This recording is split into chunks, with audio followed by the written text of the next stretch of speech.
Yes. Okay. Okay. Well, so today's talk is going to be about funding opportunities for technology startups post COVID-19. I'm going to break the talk just after a quick brief introduction on myself. I will first give the general background on what COVID has done, right from the beginning of the year or end of last year till now, and how that has affected the startup landscape. And hopefully, I can share my insights and learnings with the audience today, and look forward to a healthy session of Q&A thereafter. So let's quickly dive in. Just a quick background on myself. You might see 6 flags right at the top right-hand side of the presentation. That is basically my life from zero till today, summarized by those 6 flags. Starting off with the first flag is the flag of Fiji Islands. That is where I was born. My late parents came from Pakistan. That is the second flag. The third flag, which I'm sure many of you will recognize, is Nigeria. That's where I grew up. My formative years were spent in Nigeria. The fourth flag is United Kingdom. That's where I went for higher education and started working and did my first startup in the UK. The fifth flag is that of Japan. I spent 37 years of my life dealing with the Japanese markets. I also worked for a Japanese company, as you can see. And last but not the least is the flag of the United Arab Emirates, is where I reside currently and operate a startup called Privity. So my early education was at Federal Government College, Sokoto, which I'm sure some of you know was one of the founding unity schools in Nigeria. I later went on to read mathematics at university as an undergrad at Oxford, and I did my postgrad at Cambridge. My first and only corporate job was with Nikko Securities. I worked before they actually became part of the SMBC group, but that is what they are called today. My first startup was called Hudson Financial Corporation, which I set up in the United Kingdom in 1996. It was an independent buy and sell side advisory firm focusing on the Japanese markets, which after 24 years, I sold in February 2020, just before COVID. So I've actually exited that business uh, after 24 years and 37 years in the Japanese market. Privity, which I founded in the UAE, is the business that I operate in today. So I just want to start off by giving the audience a couple of quotes to set the scene about COVID. So this is a quote from Klaus Schwab, the founder of the WEF, the World Economic Forum. And he said, COVID-19 has shown us that our old systems are not fit anymore for the 21st century. It has laid bare the fundamental lack of social cohesion, fairness, inclusion, and equality. Now is the historical moment, the time, not only to fight the virus, but to shape the system for the post-corona era.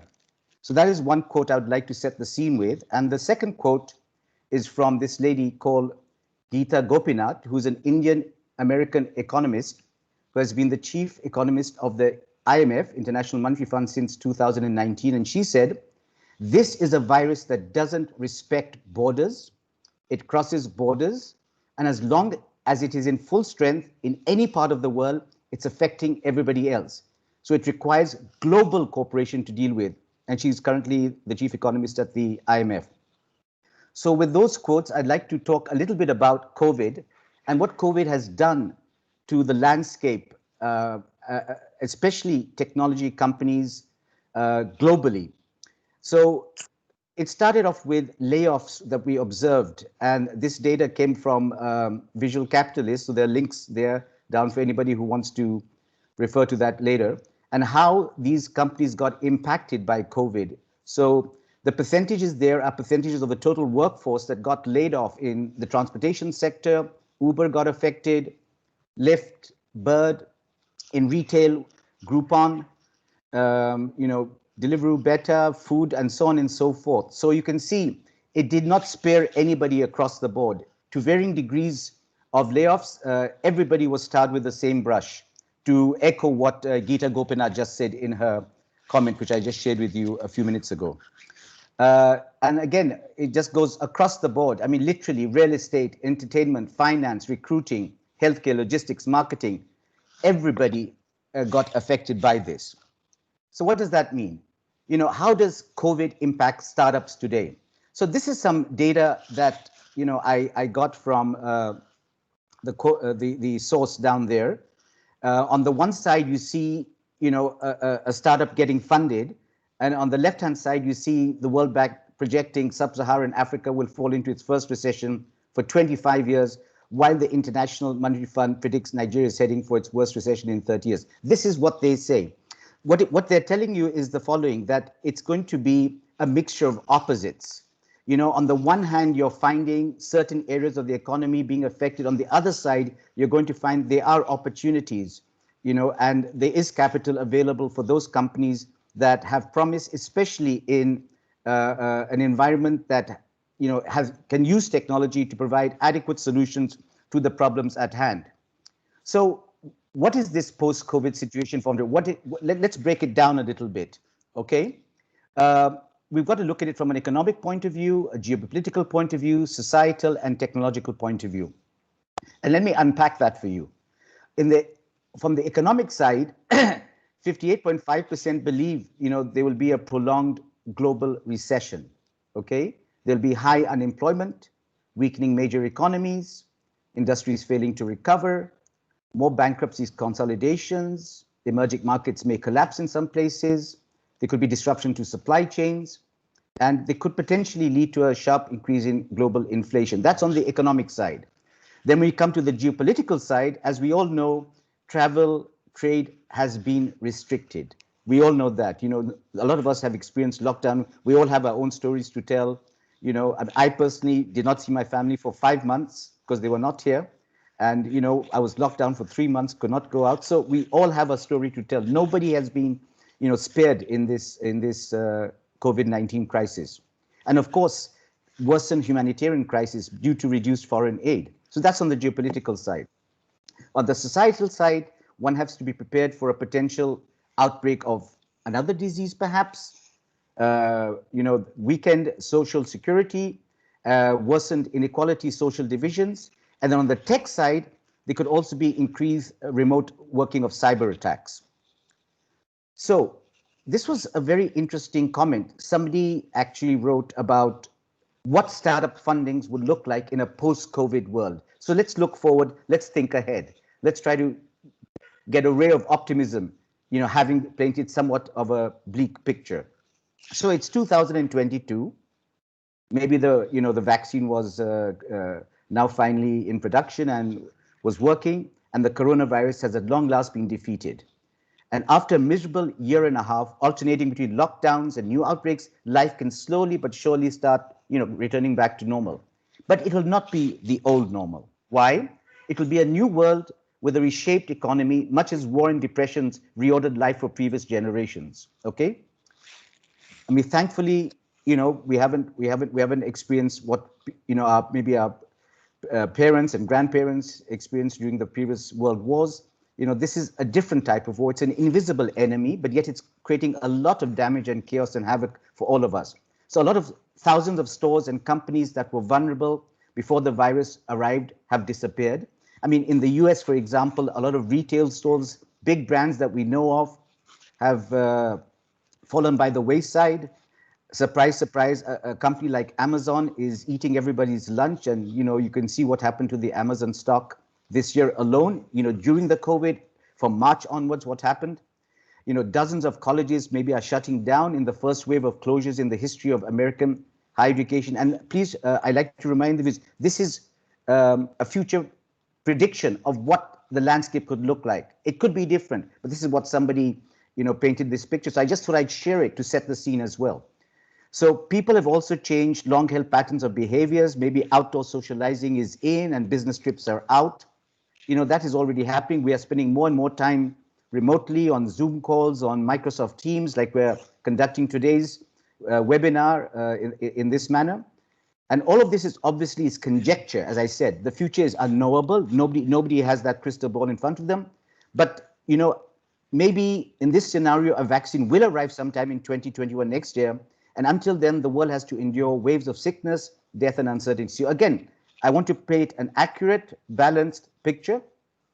That said, we have always got to remember, after every, the darkest part, of a night always ends up with the dawn. So post dark, there's a dawn. And after every session, we've had great companies coming out of it. Okay, don't forget that. So this period we're going in right now, ladies and gentlemen, is perhaps a time where we will see 3, 4, 5 years from now, amazing companies come out, the likes of Microsoft, Amazon, Tesla equivalents. Because these companies all came out of the post-dot-com burst, recessions of 1998, and so on and so forth. And Uber, Teslas of the world grew, into post-financial crisis. I mean, they led the recessions of 2008 to 2010. So I'm just giving you some examples of, all is not in vain.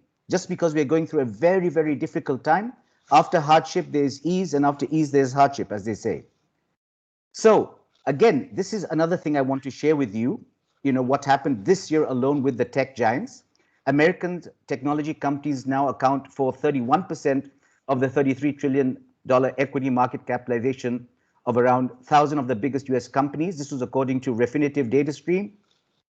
And you can just see the charts of what those companies have done. Obviously, there's been recently in the market some corrections, but just to put things into perspective, you can see what has happened. Going forward, this chart I want to share because I think this chart actually talks about, where the next billion internet users are coming from. Okay, majority of these countries with lower rates of internet access are actually in Asia and in Africa. So all those people online from Asia, if you look at the top 5 countries, whether you're from Brazil, Nigeria, Pakistan, obviously the number 1 and 2 are the big giants of the world, India and China, but number 3, 4, 5, and so on and so forth. As a Pakistani who grew up in Nigeria, this chart always puts a smile on my face because I believe that the potential in our countries is huge and enormous and untapped. So I just wanted to share this slide because to show you that the future is really, really bright. Although you might not see today because of other problems, infrastructure issues, basic day-to-day stuff that you're going through. But if you see where the potential lies, and if the right kind of capital can be targeted towards building the ecosystems, then I think there is so much potential to be untapped. And this slide actually bears testimony to what I'm saying in terms of the next billion internet users. So let's deep dive a little bit further into the current landscape of fintech industry. Let's start with fintech in the tech funding space. Well, this year alone, right during COVID, we had FIS, which is based in the US. It's one of the big payments processing companies.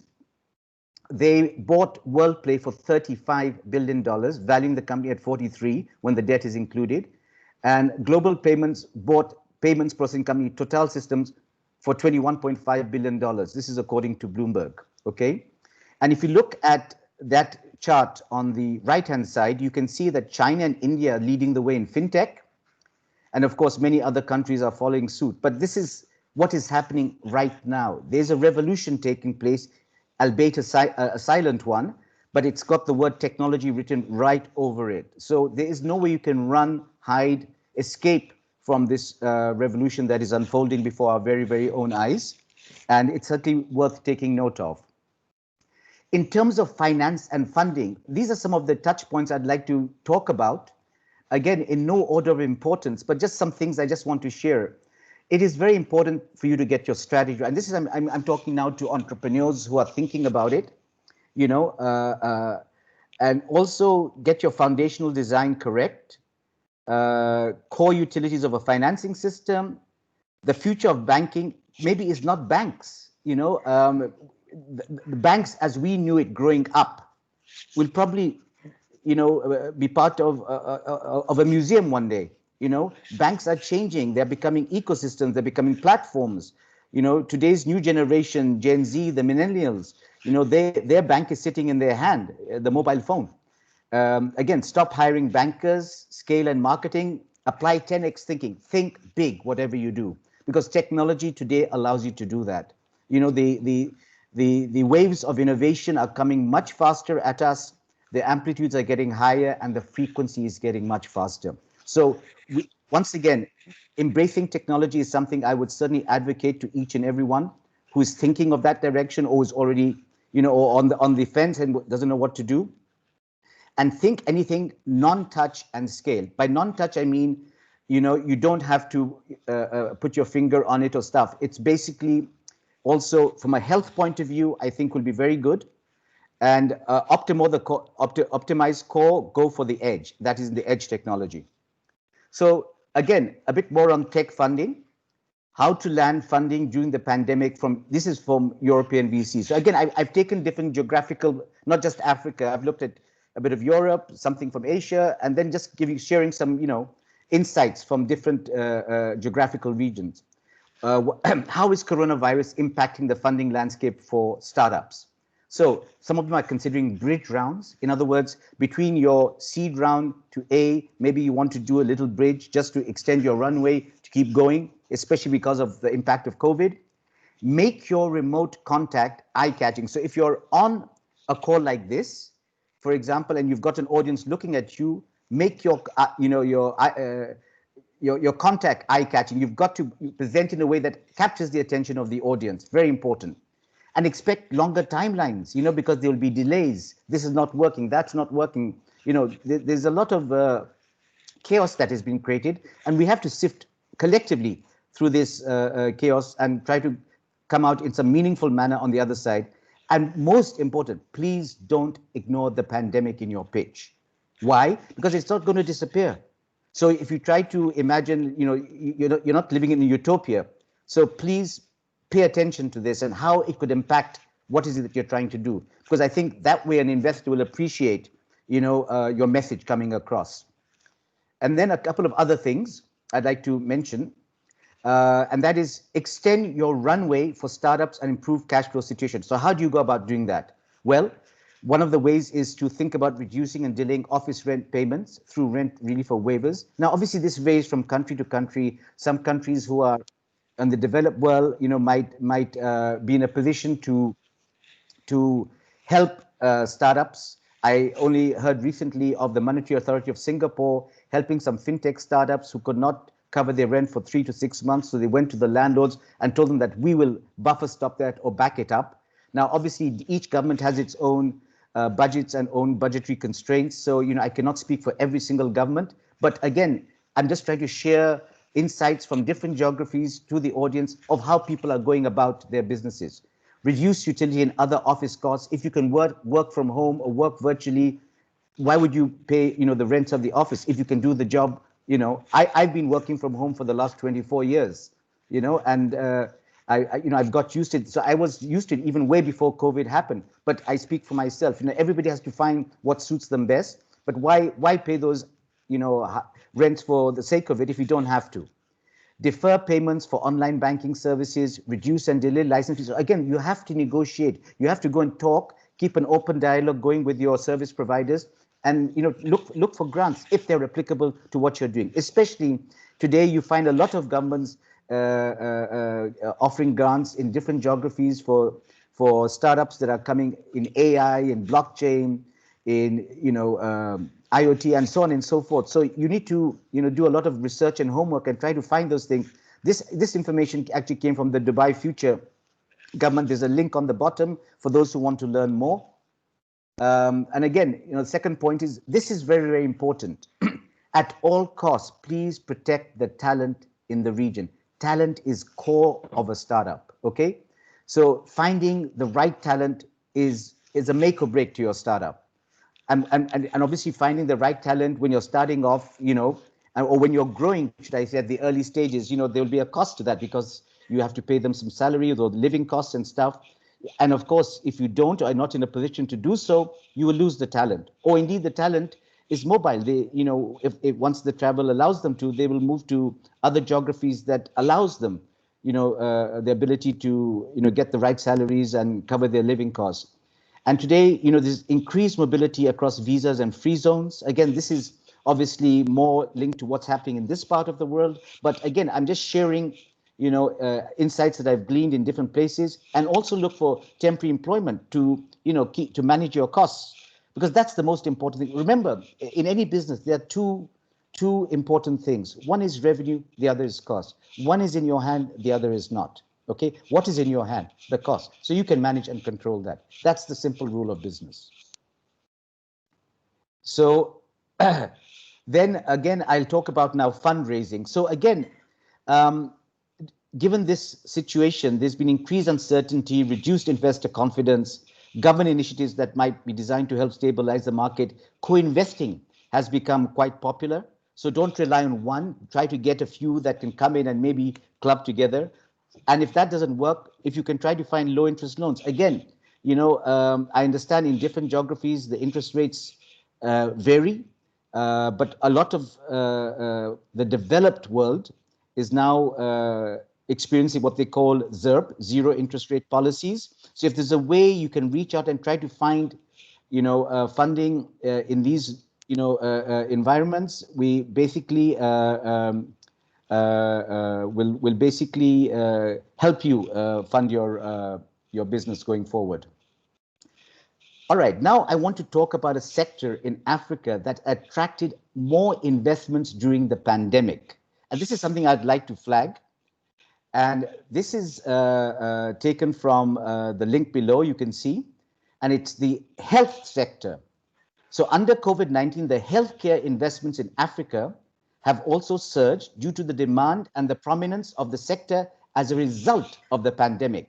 So whilst I was talking earlier on about some of the negatives, the layoffs and stuff, here's a sector in Africa during the COVID that has actually benefited from healthcare, and I'll give you examples. So the Ghana Infectious Disease Center, the GIDC, it's a 100-bed infectious disease and treatment center. It opened on the 24th of July this year. And this was after the Ghana COVID-19 Private Sector Fund invested to get it from scratch to finish within 3 months during the pandemic, which is absolutely an amazing feat, okay? And there are a lot of innovations around access, data, testing, therapeutics, and vaccine in and around the continent. So again, this is happening in Africa right now, in sub-Saharan Africa. And it's something that I'm watching very, very carefully. And these are now examples of companies, including some in Nigeria, that raised capital during this period, okay? The IFC gave a $5.2 million loan to the Niaho Medical Center. The New Crystal Health Services also got a $2.5 million loan from the IFC. Helium Health, which is a Nigerian health tech venture, raised $10 million. One of the VCs I know personally from Dubai was part of that consortium that invested. M Pharma in Ghana raised $17 million. In April, another Nigerian health tech venture, 54 Gene, raised $15 million. And Life Stores, a tech-enabled platform to pharmacies to provide access to healthcare for the last mile with a $1 million investment in fresh capital. These are just a few examples that I was able to identify during this period, during a very tough period that was successful in raising capital. So I wanted to share this because this is, exactly talks to the topic of today's webinar. And then let's go from sub-Saharan Africa to Europe. Again, European fintechs have raised over $3 billion since the lockdown began. So where's that money gone? In consumer fintechs, they are carrying the sector in terms of funds raised. The funding boom here may well be because these companies are still heavily loss-making, meaning they were mostly in need of funds. So that's where some of that money went because the VCs supported their existing portfolio companies. And then you had on the other side, alternative lending firms like Zopos, so one of the biggest drops in funding over lockdown. European alternative lenders raised 62 million in the first half, down from 100 million. So again, this whole funding landscape is not one size fits all. There are pockets that have benefited, there are pockets that are going down, some are going up. So I wanted to paint a global picture to the audience to tell you that there's no one size fits all. You have to find the right idea in the right environment, addressing the right problem, and hopefully then you could be one of those lucky ones that gets funded, and so on and so forth. Well, I think I've exhausted my time. I don't want to take more time than is necessary. I'd like to take this opportunity of personally thanking Dr. Amina Magadi Sambo, who's the National Coordinator of OIIE. Thanks to her, she kindly extended this invitation for me to present on the webinar 1.0 series. Those are my contact details, but now you can reach me on LinkedIn, Facebook, Twitter, and the email. Thank you very much, and thank you for listening to me.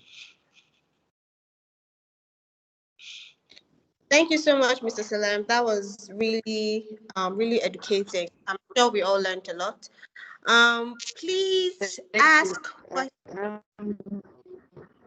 Please, can I just comment a little bit?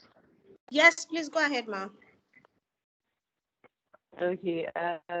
Good morning, Salim. Good morning. Good morning, Doctor. Everyone. Sorry, I'm not really sure about the time where you are yet. Thank you so much for making the time out to engage with the Nigerian ecosystem. I know you're part of Nigerian yourself, and we're very glad that you could take the time and the opportunity to speak about some of the knowledge and experience that you have accumulated over the years. I was having internet. These webinars, I just all our giving our Nigerian ecosystem access to Nigerians in the diaspora, a lot that they can offer to our country. For example, name is fund the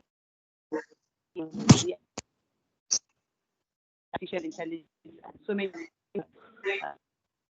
technology.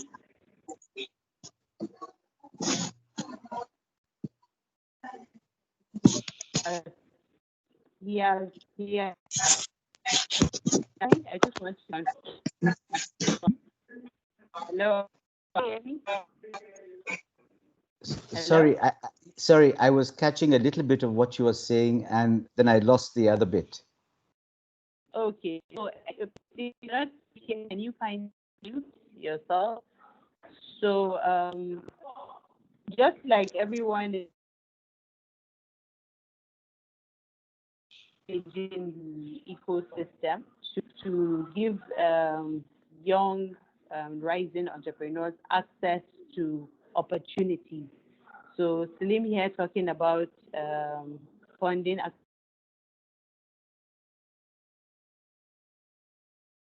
We are also looking at best ways to engage you to give you the best information that would make things better. Outside what we do within the agency, we also see how we can leverage on technology to keep conversations going. You don't need to pay for a seminar ticket now to go for a seminar where you can find people speak about things that. Slim, once again, thank you very much for speaking. And on behalf of my director, Director General, Malang Abdullahi, CCIE, would like to really appreciate you for making the time out. I know the audience are very eager to ask questions, probably eager to ask questions and engage with the interesting part. So I'll keep it open so they can speak. Something has been brought to my attention that it's as if we have special guests amongst ourselves. We see the account logged in for our Honorable Minister of Communication. Honorable Minister, sir, if we're lucky to have you today, we'll be very delighted if we can get you to say some words of encouragement for our audience, please. Honorable Minister, sir. Our Honorable Minister of the Ministry of Communication and Digital Economy, Dr. Isa Ali Ibrahim Kantami.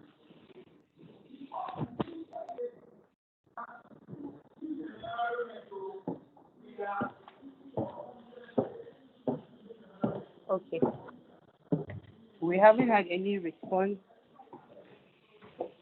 from our Honorable Minister, so I believe I will give the mic back to Ada so that she can coordinate the interactive session.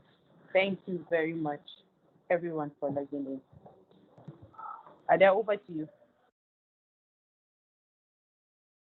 Okay, Ma. Thank you. Thank you, Ma. Thank you very much. So we have some questions.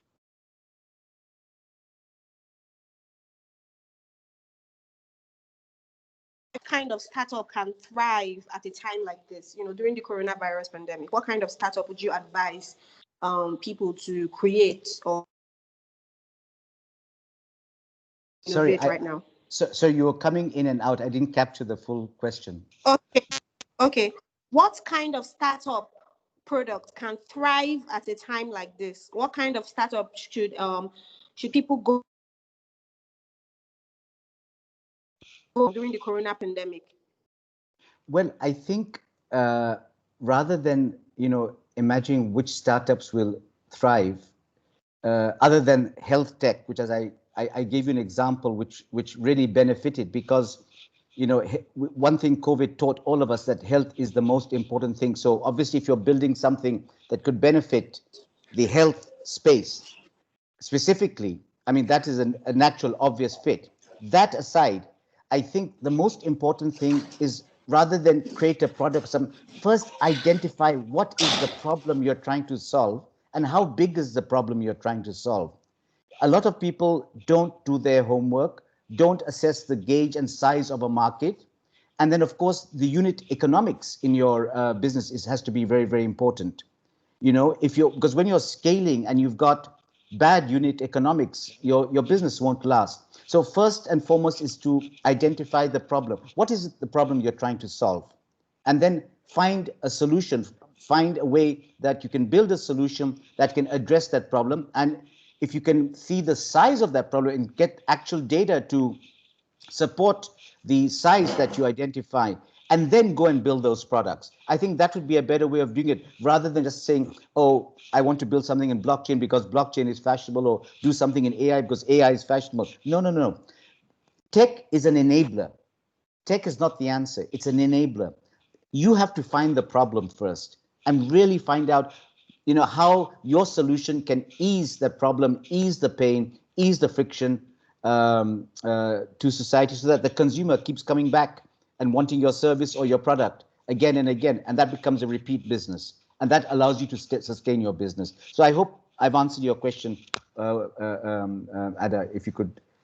I hope that's addressed the answer.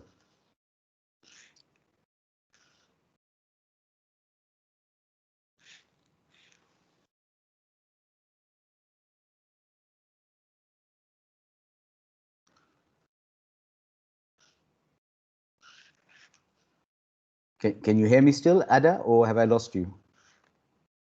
I can hear you. Thank you so much for Okay. For the response. Yes, thank you very much. So during your presentation, you mentioned that it's important that you add the pandemic so that the investors can see that you're aware of it.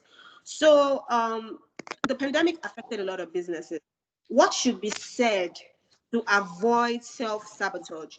What should you focus on, to inform the innovators to avoid self-sabotage? Look, if you're involved in a business, say in the hospitality, or technology being applied to retail, or anything that involves some kind of consumer facing solution, and which is why I emphasize the non-contact side, because obviously that's ideally where you should be going. But say your solution involved some kind of contact somewhere, making sure you build in some type of COVID-19 fail-safe trappings into that solution will be very, very important, because whilst the vaccine is still not out as yet, and we don't know when it's going to come out, how it's going to come out, whether the vaccine will be taken up. I mean, the most recent survey that I read out of the US, 50% of the Americans say we won't even take a vaccine when it comes out. So again, I don't know how this is going to pan out. All I'm saying is that while we're still in this phase where some countries are coming out of lockdown, some countries cases are rising, there's no one solution as yet. So we have to be mindful of COVID. That's all I'm saying. And you need to at least think it through when you're building your solution. That's the point I'm trying to make. Yeah.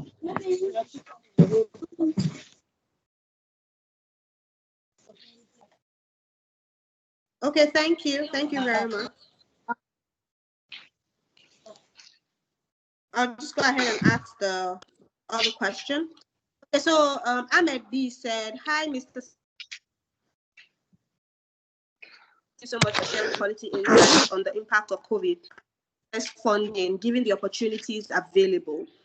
Talking about for 25 years, what is the biggest challenge you?" Sorry, again, your question was going in and out. There was some disturbance. I couldn't catch what you were saying, Adap. Sorry, please kindly repeat yourself. Grateful for the COVID for the presentation. And then he's asking that talking about working from home for 25 years, what is the biggest challenge you have encountered? The biggest challenge that I've encountered from working from home, huh? That's a good question. Well, to be honest, I, look, I think Hello?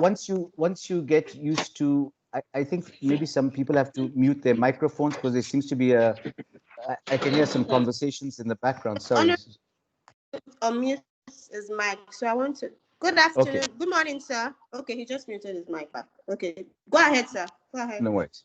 No, so what I was saying is that the challenges of working from home. Well, look, it just depends because I've been working for a very very long time. I got used to it. Initially, it would be maybe adjusting from a corporate world where you have colleagues around you to maybe plowing your lonely furrow at home on your own.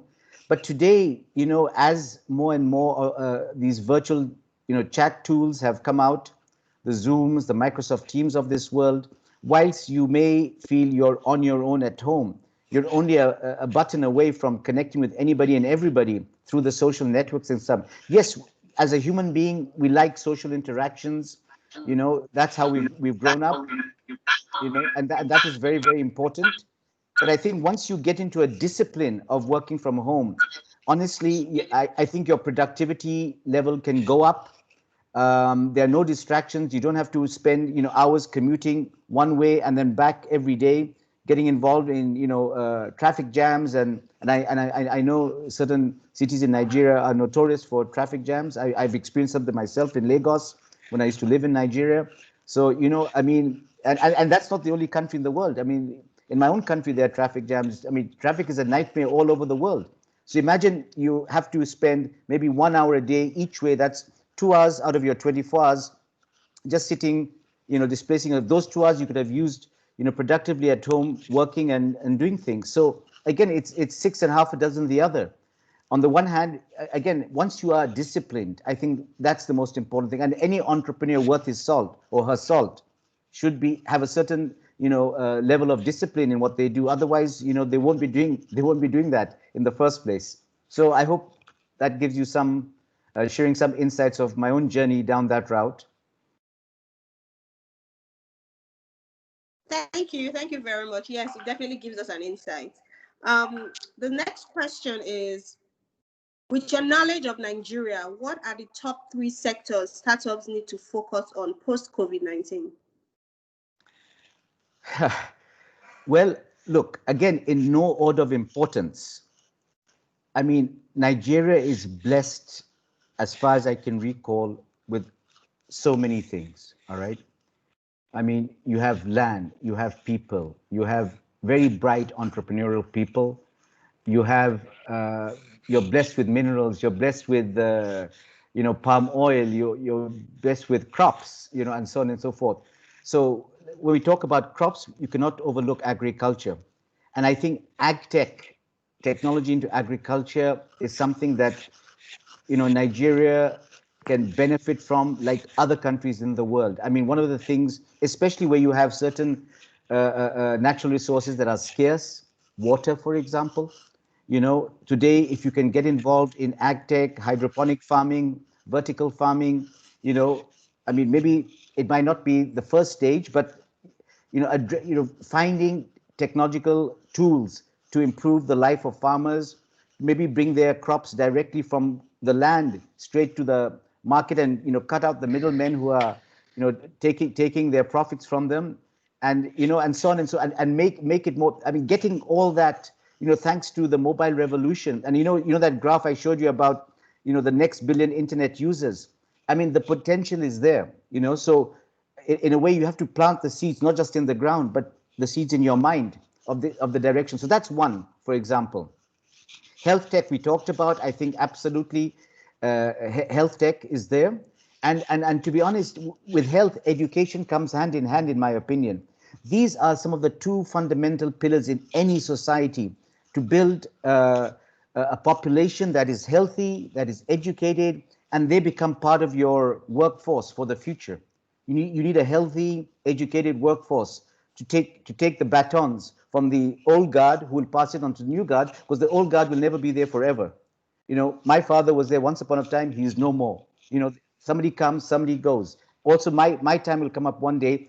If you have to think of the future, and that's very, very important. So if I was to highlight three things: agriculture, health, education would be at least some three areas in my humble experience and knowledge of Nigeria, which is obviously I'm not on the ground there, so you guys have much better intelligence than I do. But for what I believe could be beneficial, those were the three things I would identify. Agriculture, health, and education. Very important. Thank you very much, sir. Okay, so the next question is, can you give a summary of where startups need to be searching for global investments? Yes. Well, again, my view is obviously jaded a bit, and my view is jaded for one simple reason. The 6 flags I showed you there. 2 of the first flags was not by choice. In fact, the first 3 flags were not by choice. I didn't have any choice in where I was born. I didn't have a choice where my parents came from, and I certainly didn't have a choice where I was growing up. You just follow your family. So those first 3 flags were not there. But today, when I look back, it was one of the biggest blessings in disguise. Why? Because today I have the ability to go from one continent to another and to another seamlessly, right? So to answer your question, do startups have to think globally? Yes. Why? Because technology is not a Nigerian thing, or it's not a Pakistani thing, or it's not a Dubai thing. Technology, an idea can come out of Sokoto, and guess what? It could become a unicorn and could be the thing the whole world adopts. And it's one idea that's so powerful that can change, the whole paradigm, in the way people look at things. And I give Sokoto as an example because obviously I'm biased because I live there, I went to school there, and that's not a reflection on any other city in Nigeria. It's just that I happen to have firsthand knowledge of that place because I lived there once upon a time. That said, I think any bright idea can come out. And today, I mean, entrepreneurs are looking for ideas around the world to back and build.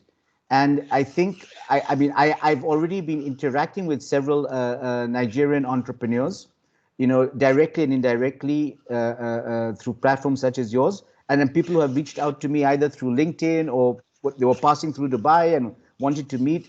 And I have a very, friendly policy here. I don't say no to anybody who knocks on my door or is kind enough to reach out to me. I welcome them. From wherever they are. They could be from Nigeria, they could be from Angola, they could be from Iceland. It doesn't matter, because that's the beauty about technology. It transcends color, creed, religion, race. And that's the beautiful thing about technology. So it's intellect interfacing with intellect on that plane.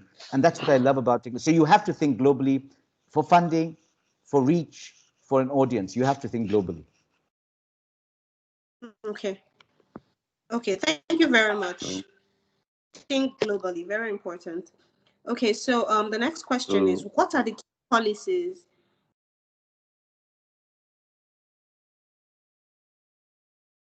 Hello, can I ask question, please? The Nigerian government need to put in place to increase the inflow of funding into Nigeria? Sorry, I think someone is trying to ask a question. Ada, I heard, was it Dr. Isa is trying to ask a question? Yeah. Hello? Yeah, I would like to ask a question.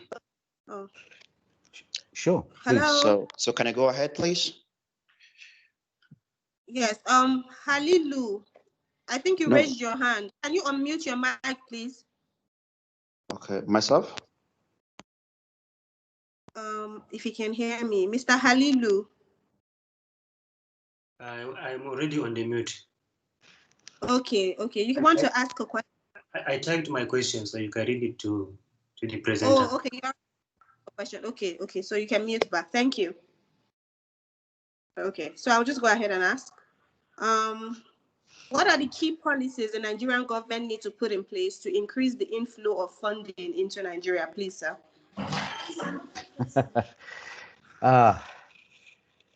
What are the key policies they have to put in place? Look, to attract foreign direct investment, I think it's very, very important to create the right environment, to attract it. Because, look, I mean, foreign direct investment is always looking for return. When you're looking for return, I think the first consideration is security. That means if my money can come in, will I easily get it out once it's done its job? Again, it's not for me to make that decision, but I'm just, looking at foreign direct investment around the world. If it goes into a country and then maybe has a bad experience or a good experience, it will allow it to come back there again or not, as the case may be. But I mean, the opportunities in sub-Saharan Africa are there. I think I'm sure the government has got ample and able, qualified people who can guide them. But that said, to answer your questions, I think security is important. Also finding, maybe you give them some structures in a way where they get. If there's an investment coming in, I'm sure there are different holidays, tax holidays that they can give them to attract them. At the same time, maybe if the government found ways of co-investing with those partners, it will increase confidence. Maybe with the recovery in oil prices, maybe if there was money set aside for maybe technology investment, even a small percentage of the overall, oil revenues was set aside for this. Maybe the government co-invest. I talked about co-investing on one of my slides. Maybe that would attract people coming in as well, because they suddenly feel that the government is holding their hand too, into a project that makes a lot of sense. So the know-how could come in. But when you've got the hand held by somebody who's indigenous, and that too by the blessings and backing of the federal government of Nigeria, that will also give, encouragement to investors. So these are some of the things in a very simplistic level that I can think of. Obviously, I don't want to, touch on this subject, because obviously there are certain areas that I would rather stay clear of to respect out of the mandate of this webinar. Obviously, I can talk offline to whoever is interested to. I can share my thoughts separately on another occasion, but I'd like to keep it as politically neutral and respectful of the audience I'm getting, and especially the platform behind the audience of the OIIE and the NITDA. I just want to be respectful Very of much, that. sir. Politically neutral. Okay. All right. Thank you so much. The last I have a question. comment. I have a comment to make. Question, I believe, is how can a Nigerian company that doesn't have any kind of exposure to ventures capital funding? So he first of all explained that some Nigerians who traveled abroad, or who had some Nigerian startups doing well in Nigeria, that have connection with the international brands, or have a venture capital connections, must have traveled there before, gotten their contact, created some kind of relationship before coming to Nigeria. So he's asking that how can a Nigerian who doesn't have that kind of opportunity get funding from such people? Okay, let me share some basic tips to um, uh, uh, entrepreneurs and fundings. All right. Now, obviously, assuming you have the internet access, you've all heard of LinkedIn. You all know, spend time and, search on LinkedIn for different sectors you want to go at. In today's world, reaching people is probably easier than you think abroad. You connect with somebody, you approach them with respect in the right way, the chances are people will respond. There's no reason not to respond to a person, especially if they're presenting you with a decent idea, and then take it from there. I mean, if you connect with somebody who's the CEO of, a venture fund sitting in the US, and that person connects back with you, off you go. That's one. Whoops. You can do that for starters. I think networking is important, and obviously, COVID has impacted that as well. But today, you use the social network as the way to network, and join forums, talk to your peers, and keep asking questions. If you don't know something, ask. And there are people out there to help you. Look, at the end of the day, an entrepreneur doesn't stop. You don't give up. The one thing you don't do is give up. You persistence, perseverance, but don't give up. I think that is key. But ultimately, if you keep on trying, a good fortune and luck will come your way. But you have to keep trying, and it takes time. You have to have a thick skin. It's not for the faint-hearted. Hmm. I have a Okay. comment to make. Thank you very much. I Okay. think so. Go ahead. Ada, I think someone is trying to ask a question. I have a comment to make. Oh, okay. Okay. Hello? Yeah, actually, Hello, we thank can. you, Ms. Lee. Okay, can you hear me, please? Yes, we can. Oh, thank you so much. Thank you very much, Mr. Slim, for your insightful overview about the different ecosystems from around the world and the opportunities that are there for the entrepreneur to key into it. And just like you said, you have to develop a thick skin because it's not for the fainted hearts. And believe me, for the past 8 months, so I've been like studying the Nigeria ecosystem, Africa, and the world. And I got to realize as an entrepreneur, you have to keep evolving. You have to keep searching for a problem that you want to solve first. When you solve the problem, and if the problem the problem has a market fit or the solution has a market fit, so the likelihood that you succeed will be there. So it's not like an idea or you want someone to give you the idea. No, it has to come from you. You have to identify it yourself. Then you interact with other people, especially the right people. So that's one thing. And this can take a year. This can take 2 years. You just have to keep doing it. You have to keep trying. So, and just to add to what you've said again, so for some people, for some entrepreneurs who are looking for some ideas, so what we did was to follow what NITDA was doing. What are the areas they are looking at? So from there, it gives us an idea of what we should be focusing on, especially cybersecurity. So, and a whole lot. So even we were into e-learning management systems. Then a lot of people were into it. Then we have to change again to payment gateway, fintech. So currently we're trying to solve a problem of remittance into Africa because it's a huge problem currently. So, and that gave us the energy because we looked at it. There are just very few fintechs that are of African origin solving that problem. So, and that's what we've been studying the last 8 weeks. And now we're trying to like get our prototype out.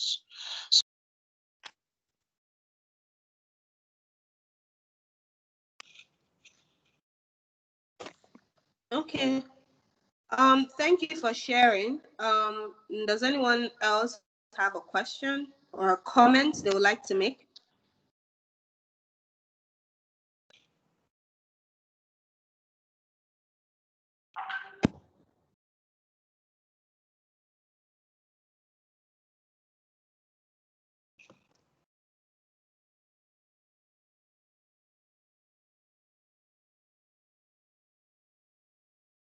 No.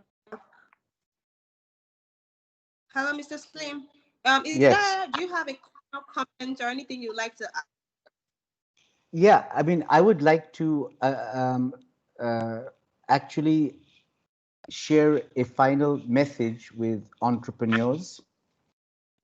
In the words of actually a Nigerian football coach who is no longer, and his words I found truly inspirational and are the ones which actually has become part of my day-to-day mantra when I really want to psych myself up. I remember the words of the late Stephen Keshi, who was the coach of the Nigerian Eagles football team once upon a time. And for those who don't know his quote, I will share it with you right now. And he said, and I quote, "I don't need you to believe in me to succeed. I will work hard, and when I succeed, you will believe," unquote. And I would like to share that with every single entrepreneur listening on this webinar right now, because that is the ultimate matter. If you believe in yourself, follow your heart, follow your passion, and if you're wrong, don't be proud or too, big-headed not to change or pivot. We all make mistakes. It's okay. We learn. We learn from our mistakes. But keep working hard, because once you succeed, everybody, your naysayers, your critics, your cynics, they will start believing in you.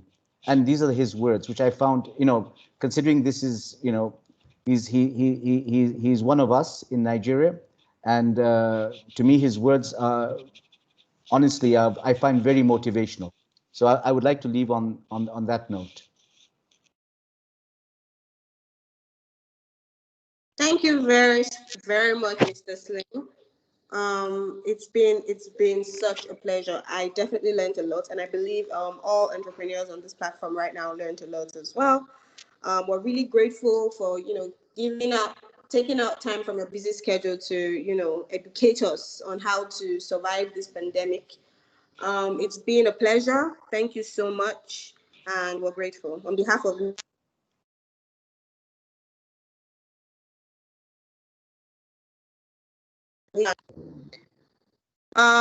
If you would like to know more about the office, you can send me. I'm going to leave my email in the message box. You can send me an email, and I will respond to you.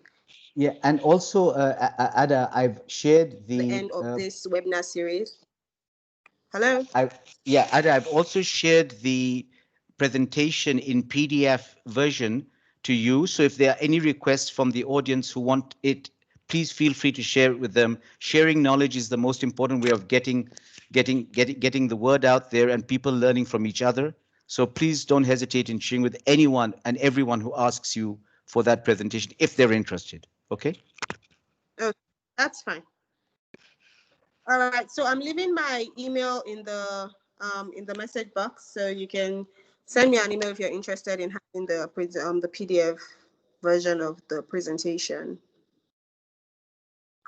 All right, we have come to the end of this webinar series. Thank you so much for joining us.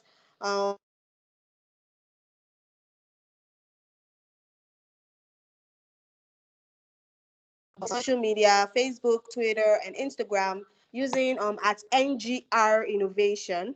You would get all information about our organization from there. Thank you. Thank you very much. Bye-bye. Have a blessed day. Bye. Bye.